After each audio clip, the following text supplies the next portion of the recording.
15 سال سے کے پی کے میں ایک مختلف حکومت ہے. کیا ہو رہا ہے وہاں پہ؟ کیا ہوا کیا وہاں پہ؟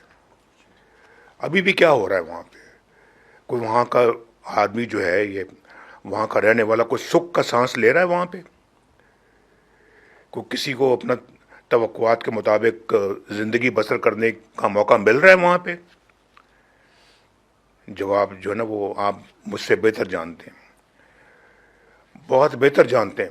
کون سے، کہاں کہاں لوگوں کو فری دوائیاں مل رہی ہیں، کہاں کہاں لوگوں کو علاج معالجے کی سہولتیں مل رہی ہیں، کہاں لوگوں کو اچھی ٹرانسپورٹ مل رہی ہے، کہاں لوگوں کو اچھی ایجوکیشن مل رہی ہے، کیا کہاں ان کو علاج معالجے کی اور ہسپتالوں کی سہولت موجود ہے؟ کہاں ہے؟ لیکن میں صرف ابھی میں کوئی، لیکن یہ جو میں بات کر رہا ہوں یہ بہت جائز بات کر رہا ہوں.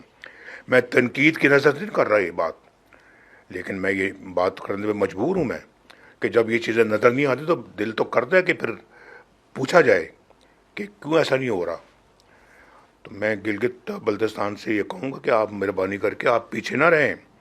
آپ نے سب سے آگے بڑھنا ہے. آپ نے یہ جو آپ کے بندے جو انشاءاللہ اللہ کے فضل و کرم سے الیکٹ ہوں گے، ان کے دل و دماغ میں یہ بات آنی چاہیے کہ وہ خدمت کے لیے الیکٹ ہوئے ہیں، وہ موجیں اڑانے کے لیے الیکٹ نہیں ہوئے.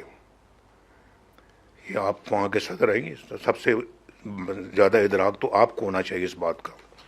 اکبر طاقت آپ کو ہونا چاہیے. باقی بھی یہاں پہ بیٹھے ہوئے ہیں گلگت بلتستان سے جو ہمارے نمائندے، سب باتیں سن رہے ہیں. آپ میں سے کئی امیدوار بھی ہیں، آپ میں سے کئی. تو اس لیے یہ پیغام وہاں پہ سب ہمارے کینڈیڈیٹس کو پہنچنا چاہیے.